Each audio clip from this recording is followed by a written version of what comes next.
how to find the right supplier on Alibaba, and what is the difference between manufacturing and a trading company. What are the 6 things that you want to look for to make sure that you are finding the best manufacturer to make your products and not get scammed.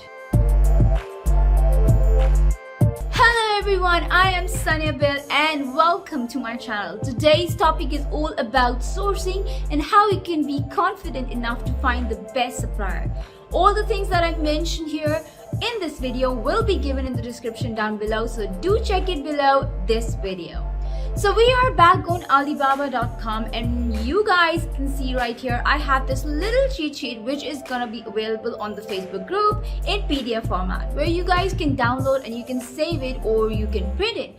But it's pretty much like a quick source you can use to go ahead and look through these different qualities when you're reaching out to the suppliers. Guys, if you're new here, please consider subscribing and turn on the notification, as on our channel we give the best information about Amazon FBA. So guys, number 1 is we want to look for a gold rating. So when we go to Alibaba, we type in the name of your product up here, and you're gonna see all these different manufacturers pop up. So the gold rating is going to be how many stars they have. So right here you can see this guy have 5 stars. You can see this guy has 5 stars, and if you keep scrolling down you are going to see 4.9. So you really want to look at these manufacturers to see how many stars they have. Of course, we are not gonna reach out to the guy who has 1 star, but guys, 4.9, 5 star is a good way to gauge over, and you can see how well this manufacturer is on the rating. Number 2 is gonna be this established track record, and do they have this established track record? So one of the things that I like to determine if they have established track record is by looking at the amount of transactions and how long they have been in business. So right here you can see that 4 years. Okay, so right here you can see 16 years. And so guys, you can really see the amount of transaction and how you can see the amount of years they have been working. I like to see a few years in business, and I also like to see upwards of 6 to 7 figures minimum in revenue. And that's a good way you can gauge if this business or this company, this manufacturer has an established track record. Another way that you can do is by clicking on them and click on their profile and scroll down about halfway, like right here, you will see the company profile. If you click on a company profile, that's what you're gonna see. You can see how much this annual revenue they are generating. So you want to see how many people they are been working, and you can see the year established, and so on and so forth. So obviously guys, the more revenue, the more total employees, and the longer they are in business, the better. So you're trying to find and identify who is one of the largest manufacturer and suppliers are, and on top of that you are going to identify that they ethical, so they do have a good business. If they have been around for a long time, they have a solid history of rating, they have a decent amount of employees there doing a decent amount of money and revenue. These are all the indicators as to how well this company is doing it and how long they have been around. So number 1 is gold rating, number 2 is establish their record, and number 3 is good communication. For me personally guys, communication is one of the most important things when you are looking for your suppliers, because your product is the livelihood of your Amazon business. So finding a good product, we got that. Handle the second biggest thing, which can be important as finding a best supplier. You have to understand that majority of the times we are going to be sourcing these products overseas, and there's going to be not only a time barrier, meaning they are ahead in the future, literally like 12 hours, 8 hours, 6 hours, like depending on the country you are sourcing from. But there is also a language barrier, means English, which is maybe your primary language, but maybe it's not their primary language. So you want to look at the communication, how well they communicate, how well does it take for them to get back to you. So do they understand what you're saying when they respond to you? Does it look legit? all these things are very important. So a few things that I would like to do is, number one, the obvious is the response rate right here. You can literally see pretty much everything that you need without even going into the profile. But you can see the response rate is this gauge of you communicating with them directly on Alibaba.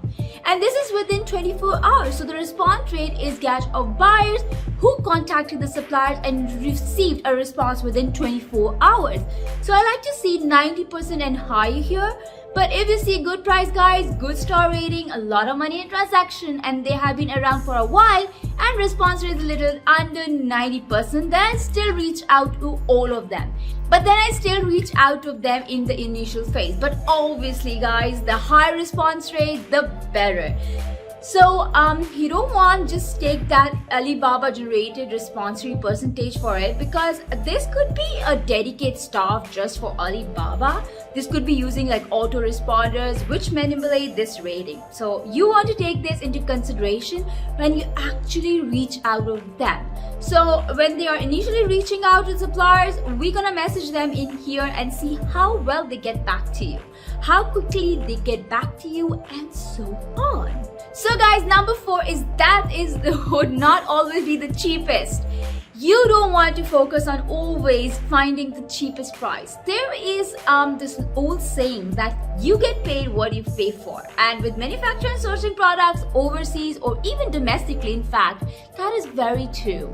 I will give you a very quick story. I used to always focus on driving down the cost so I could increase my margin, as I thought that that's the way for me to make more money, until one day I had a very realistic conversation with one of my suppliers, and my supplier said, Sania, our goal is to keep you happy and get you the price that you want. But I have to make this very clear that the price that you negotiate and the price that we gave to a certain consent and the price you're trying to get to is the difference in these two pricing structures are not going to come from the company's profits. So guys, if it's not coming from the company profits, then where is it coming from? Is it coming from the quality of your product by downgrading it, or internal components but definitely guys, I'm not saying that don't negotiate, because you do want to negotiate, but within reason and understand the way manufacturers work. They work on a very, very thin margins, a lot less than retail. So instead of focusing on increasing our profit margins by beating them to death on our product price or the amount that we are purchasing the product for, it's better to find different ways that you can increase the quality and perceived quality in the value of your product. So you can make that margin on the back end, which is the consumer end and not the manufacturer, so that they take into consent, because that is a very, very important thing. Again, we're gonna teach you how to negotiate and how to make sure that you get a good price and not taking revenge, but within reasons, as you will never want to compromise the quality of your product. Now let's move ahead, and number 6 is that you have to look for a manufacturer, not a trading company. A lot of these companies are going to be trading companies. Most of them are going to be manufacturer. So what are the main ways that you can differentiate a manufacturer from a trading company is that you're going to say a trading company right here with their name. You can see that here. We can do this by actually going to their profile. If you go to their profile and you go to the company profile overview right here, it will actually show you the type of the business company profile. We scroll down and it will show you the business, the type. So they are a manufacturer or trading company. So a lot of manufacturers are actually trading companies themselves. But I tell you one thing, that majority trading company, that is, they specialize not only being a trading company, but they will have hundreds of employees that will not be around for a little of years. They will not have a 5-star rating. Some of them will have, like, say, trading.co under their business type or under actually their name. So these are few differentiating points that you need to keep in mind. So trading company is pretty much a middleman. They are like a brokerage where they have a facility, they do like some stuff, but they basically do marketing. They have their marketing, they get the buyer, then they do the basic legal to find the manufacturer, and then they broke the deal in which they make a commission. So that the transaction goes through them, but they are basically going out and getting your product made, and they are the middleman. So the communication's gonna be not as good as the product quality is. So they're gonna be like the price is definitely gonna be that low. So go and look for the business type. Look at the name. Sometimes underneath the name you will see it will say trading company, but we are looking for manufacturers and not the trading company. So that is what we are looking for, and that's the differentiation between a trading company and a manufacturer. Now again guys, some are manufacturers and some are trading companies as well, which means they manufacture the spell size in making a specific category of product, but they also can go and find you other products as well. So these are the characteristics of a good relationship between a good manufacturer and the difference between a manufacturer and a trading company. So I hope you get what I mean by that. Thanks a lot guys for watching, and don't forget to like and subscribe to our channel. And if you guys have any question, don't forget to ask me in the comment down below, and do join our free Facebook group to get your cheat sheet. Do watch this video here that I handpicked for you, and I will see you there.